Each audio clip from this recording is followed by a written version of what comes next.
specializes sa caps, t-shirts, keychains, game accessories, antique coins, and many more.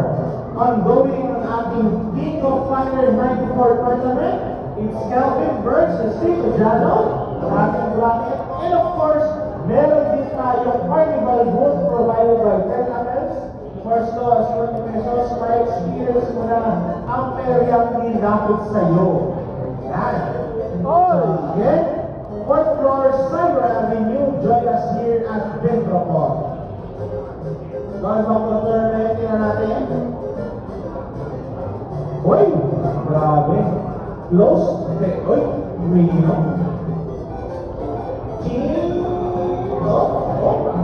Robert. One more. One more. Jeno.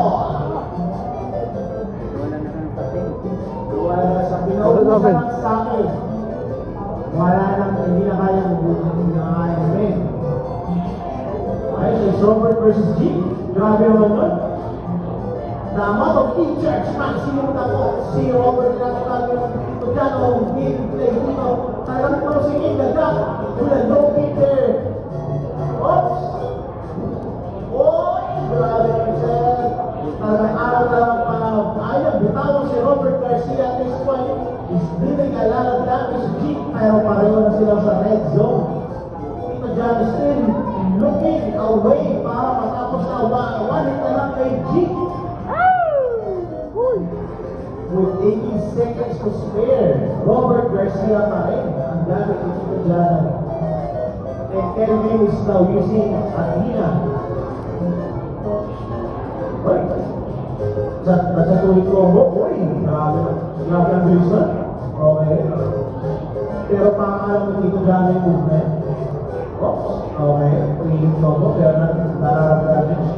Pero nasa rin natin na yung kanyang Magic Time. Uy! Nag-charge si Tito John na ng kanyang power kailangan gagawin. Uy!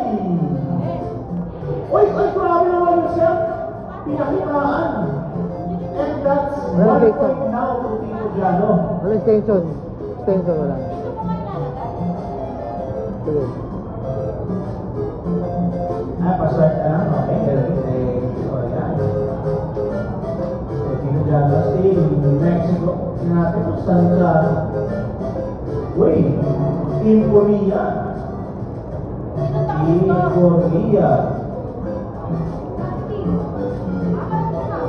Okay. So, sa Korea naman tayo. Kumilig na. Uy, laki na. Parang ito yung masama yung Miley Cyrus, rating ball.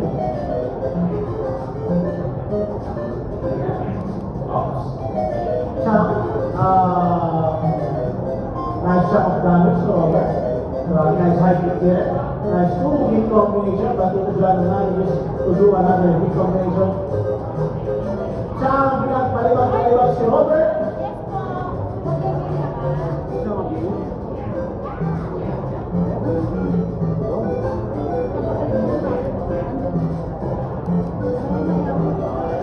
So, kaya natin, para sa lahat pa, siyang isang hit ka na lang, Robert. Uy! Uy, marami naman yun. Kala ko magdodrop pa. Uy, wag.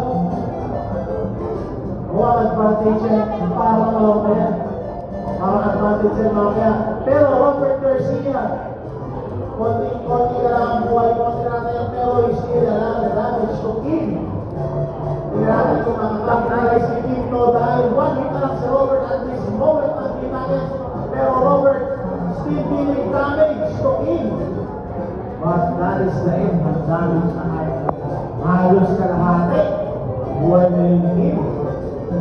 So kaya ba naman ngayon is si Takuma. Okay. Nice. Point combination pero nag-block lahat. Takuma, no damage yet, but still King is on the red zone. Nice low kick there. Grabe siya na. Oh! Nice whip. Napulo ba yung buhay na mo? Ngayon, isa na lang. Yung talaga si Joy. So ngayon kailangan makabawi na si Troy dito kasi at this point, Tino John already has 1 point.